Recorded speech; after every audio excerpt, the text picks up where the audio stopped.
I wanted to talk a little bit about the recent JRPG, Visions of Mana, published by Square Enix. Hi, I'm Zane.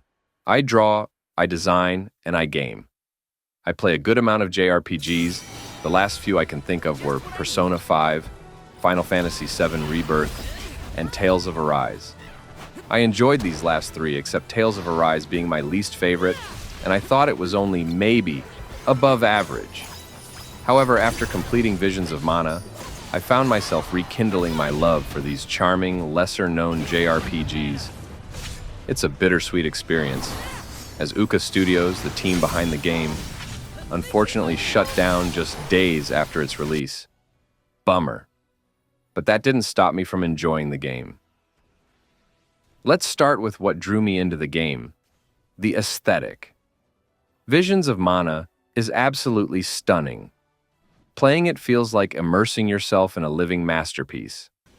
From the beautifully crafted environments to the exquisite character designs, every visual aspect invites you to explore further. Just look at these scenes.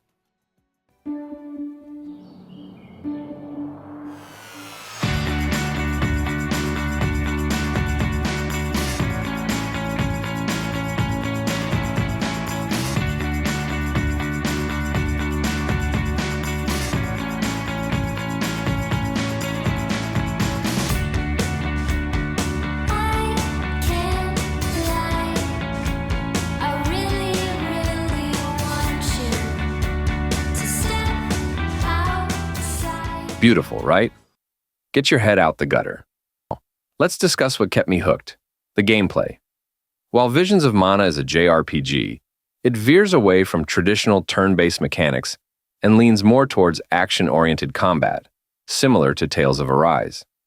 However, I found the mechanics here to be more enjoyable, particularly in how you can customize each character in your party. The equipment system is fairly straightforward. If you find gear with better stats, you simply equip it. While that may sound basic, the real magic lies in the class system, or vessels. Each character can choose a vessel representing an elemental affinity, granting unique skills and passive abilities. This setup encourages players to experiment with different combinations, adding depth and strategy to party composition. But none of this would matter if the combat didn't deliver, right?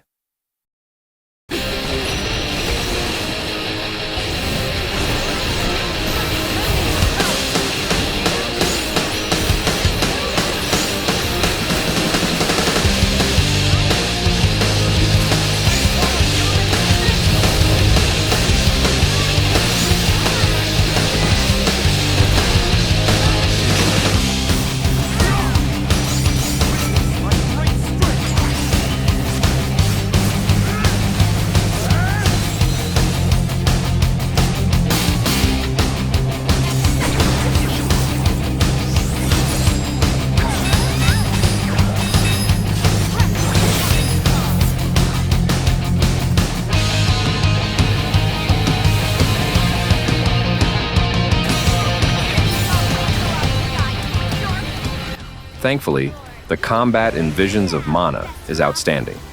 Whether facing formidable bosses or battling regular foes, each encounter felt fresh and exciting. I was eager to experiment with every class skill for each character, which kept the adrenaline pumping throughout my playthrough.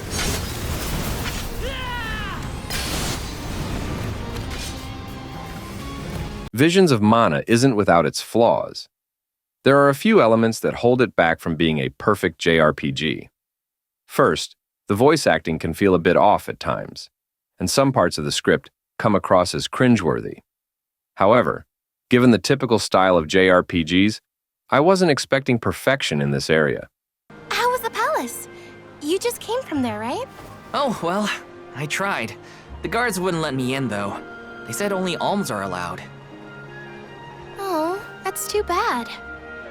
I did get to see the fountain, though. That was impressive. Let's stop by on our way to the Sanctorium.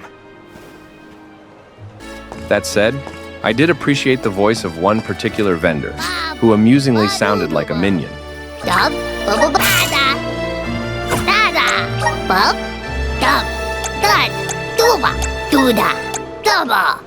Another issue is the camera control.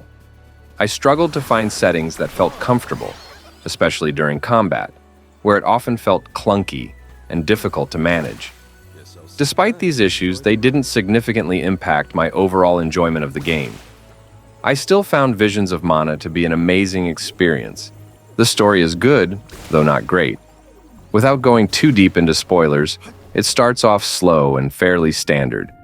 It reminded me a bit of Final Fantasy X with its focus on the theme of ultimate sacrifice. Fortunately, it picks up as the game progresses, offering some minor twists and turns. While it's an enjoyable narrative, the story isn't the game's main selling point. A prince and princess sundered by walls of water. It's a shame that Ouka Studios has closed its doors, but this game stands as a testament to their talent and creativity. If you're a fan of the genre, I highly recommend giving it a try. Thanks for watching. Please like and subscribe if you liked the video, or let me know about your thoughts in the comments below.